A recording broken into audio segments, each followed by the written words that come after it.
మొత్తం ఈ విషయాలన్నీ చెప్పడం కోసమే వైట్ పేపర్స్ అన్ని పబ్లిసైజ్ చేస్తున్నాం. ఇప్పటికి 4 వైట్ పేపర్స్ పెట్టాం. చాలా వరకు వాస్తవాలన్నీ ఇచ్చాం. ఇంకొక 3 వైట్ పేపర్స్ రేపటి నుంచి కూడా హౌస్లో పెట్టేదానికి మీ పర్మిషన్ అడిగాం. అధ్యక్ష, ఒక్క ల్యాండ్స్లో 1,75,000 ఎకరాల భూముల్ని ఇష్టానుసారంగా దోచుకునే పరిస్థితికి వచ్చాను. ఇన్నోవేటివ్గా చేశాను. కడాన అధ్యక్ష అసైన్మెంట్ భూములు లాగేసుకున్నారు. కడాన ల్యాండ్ ఎక్విజిషన్ పేరుతో పేదవాళ్ళకి ఇచ్చే ఇంటి జాగాలో కూడా పెద్ద ఎత్తున దోపిడీ జరిగే పరిస్థితి వచ్చింది. ఒక్క భూముల కుంభకోణమే 40,000 కోట్ల రూపాయలు. విశాఖపట్నం బలవంతంగా రామానాయుడు స్టూడియో భూములు కానీ దస్బల్లా కానీ మొత్తం ఇష్టానుసారంగా చేసుకొని కడాను ఎప్పుడు అడుగుతూ ఉంటారు ఉండేవాళ్ళు కొంతమంది.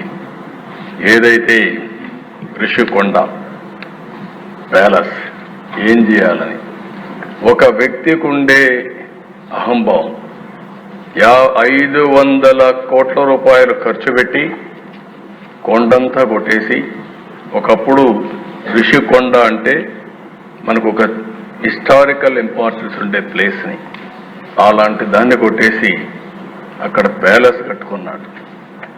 ఆ ప్యాలెస్ కట్టుకోవడం ఇప్పుడు వాళ్ళ నాయకులు చెప్తున్నారు.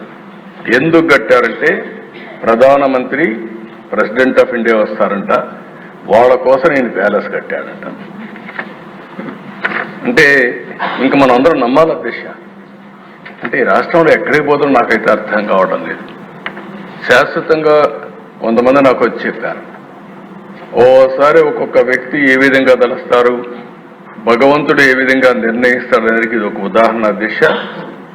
500 కోట్ల రూపాయలు టూరిజం డబ్బులు ఖర్చు పెట్టి బ్రహ్మాండంగా మిగిలిన డబ్బులన్నీ డైవర్ట్ చేసి ప్యాలెస్ కడితే అక్కడ కథలుగా చెప్తున్నారు. ఇంకా నేను కూడా మొత్తం డీటెయిల్స్ తెప్పించాలి.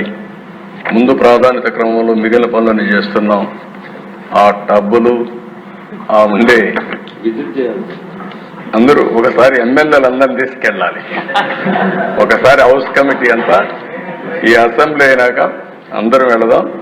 మీతో కూడా కలిసి నేను కూడా చూస్తాను ఎందుకు కట్టారు ఆ ప్యాలెస్. ఆ ప్యాలెస్ ఏం చేయాలన్నా కూడా నాకు అర్థం కావడం లేదు. ఇప్పుడు ఎవరికి ఇవ్వాలి, ఏం చేయాలి, ఎట్లా ఉపయోగించాలని కొంతమంది సజెస్ట్ చేశారు అధ్యక్ష. ఆ ప్యాలెస్లో టూరిజానికి ఇమ్మని. టూరిజానికి ఇస్తే ఎంత డబ్బులు అవుతుందో నాకు తెలియదు. కాబట్టి దానిపైన కూడా మీరు సూచనలు ఇవ్వాలి. ఇక్కడ కూడా ప్రజావేదిక కూల్చేశారు. 7 స్టార్ హోటల్ దానికి మేనేజ్మెంట్ మీకే ఇస్తాం, ఆ వడ్డీ అయినా వసూలు చేసి మాకు ఇవ్వండి. ప్రజాధనం అది ఎంత డబ్బులు వస్తుందో చూసుకుంటే ఒక 7 స్టార్ 9 స్టార్ హోటల్ కూడా ఏం పనిచేయవు అక్కడ.